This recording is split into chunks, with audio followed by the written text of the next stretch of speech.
my girls, Danielle, Sherine. I'm so excited to be digging deeper with you. We just had an incredible conversation on empowering ourselves through advocacy with our health, with our mind, our bodies, and all the different ways we can open doors and create space for conversations that are waiting to be had. They don't need to be had, they're waiting to be had.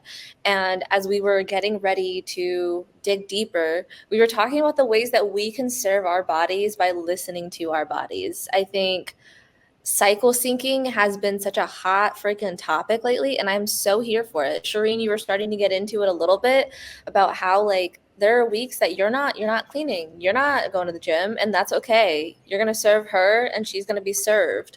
And I love that. I love the way that I've even seen online of like how people change their diet a little bit depending on where they're at in their cycle. And so if we talk about cycles, if we don't talk about cycles, our bodies fluctuate so much, especially as we've talked about, like as women, as we go through these different stages of life, as our body changes in different ways. I would love to just open the conversation up to both of you to hear how you are serving yourself in this way. Oh my gosh. Okay. I have a lot. Okay. We're going to keep it short though. Well, we're starting with cupcakes, right? You said Okay, cupcakes. So usually like 2 days before or a day before my cycle starts, I want something sweet. And when I say sweet, it has to be a cake. Cupcake, slice of cake, carrot cake, no matter what it is. That's specifically what I want. I'm not a chocolate girl. I want some type of cake. Because when I was younger, I've always heard people like, oh, I have a chocolate craving and sweet. I'm like, I don't have that. I don't know what it is. I never had it. Mm-hmm. All of a sudden, it just developed. It's been like maybe 8 months now, almost a year. I'm like, okay, we're just going to go with it. That's fine. So I'll go get nothing but cakes. That's not cake. I absolutely will drive 20 minutes to Avon to go get it. Absolutely. Avon, where are you driving from? Pretty much downtown, you know? It's so I'm closer like, to Castleton. the traffic. I'm like, do I want to go all the way True. over there? True. Okay. Listen, if that's where you're at, right beside Nothing Bundt Cakes is Hand and Stone Massage. I've never been in there. Okay. So 2 for 1. Okay. That sounds like a really nice way to treat yourself at the beginning of your cycle. Yep. Gotta open that wallet every time. Okay, listen, we'll talk later. They have a membership, and honestly, it works out. We're gonna touch on that. Yeah. We'll touch on that. We'll touch on that. Danielle, how do you get started at the top of your cycle or wherever you are? Yeah, so I will be so real. I got my right. You're like, oh, Danielle, when you're not. I got my IUD put in 2020, and I have not had a period since. And I know for some people that's super like normal, and for some people it's super not normal.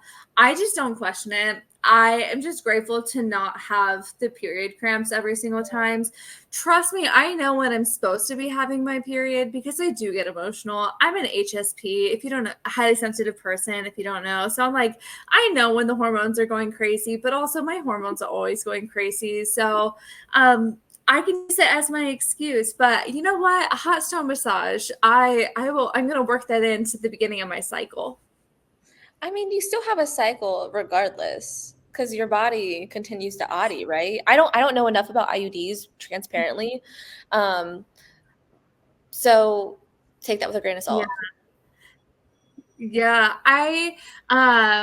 I would say my body's a little weird with my Hashimoto's and my PCOS and endometriosis and all this fun, lovely cocktail of hormone disaster that I have working up in my cup. I have literally no idea.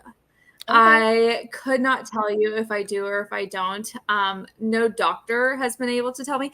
I've gotten to the point where, when you're trying to get pregnant and there's the ovulation sticks that like you can pee on to like tell if I have wanted to get those to see if I'm actually ovulating or not. But my mother has told me I'm a little crazy if I would do that. So I haven't, but I've always been curious. I mean, live your life. It's right. You're learning. It's all a learning experience. I mean, and understanding it. Sherine, you were talking about different weeks, different things that you do. Like, what was that learning curve like for you as you were realizing this just doesn't work? So, or this does work? I would say that, and it took a while for me to be like, okay, this is what's happening. I would realize I get very sleepy. I'm just very sleepy. I just want to lay in bed. I'm like, what is happening? We have things to do. We do not have time for this. I'm not a nap girl unless like it's been a really long week. Okay, I'll take a nap on Saturday. That's fine. But I realized in the week, like right after work, I come home, I want to take a nap. Mhm. Immediately, I'm like, what is happening? I don't like what's happening. Or I'm like, okay, today we're going to the gym. And then I'm like, oh, by 3 o'clock, I'm like, there's no way we're making it to the gym. There's no way because we're going to waste gas and our energy because nothing is going to be done. So it took a while for me to realize, okay, that's when she's coming. That's when I'm like, okay, we're going to take things slow. I literally have 3 apps that monitor my cycle because I'm irregularly regular. Mhm. So it's either going to be within 3 to 5 days it's coming. I'm like, okay, great. I'm like, that's why I'm feeling this way. Great. I'm like, okay, I plan vacations. No matter what I plan around my period. Everything is around her. I just cannot. I have Awesome, though, that you're able to do that. Do you mind sharing the apps that you use? Flow.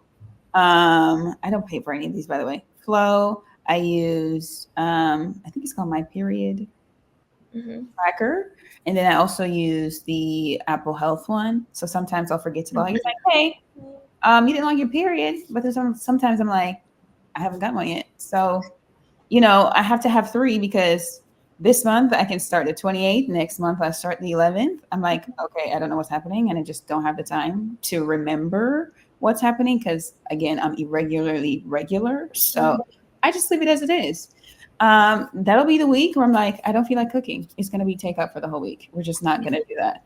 The energy is just not there. I can feel when my body's preparing Mm-hmm. to begin that process. Also, I stay away from people because I am also a HSP, very, very emotional, very sensitive. The smallest thing ticks me off. Patience is on 0.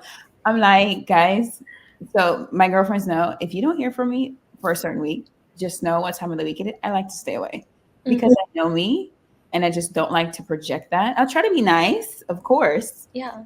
But the first day, you're not going to see me. The second day, maybe. But other than that, I'll stay away because everything is just overstimulating. I'm uncomfortable. Mm-hmm. Stuff is happening. Please, I just need a break.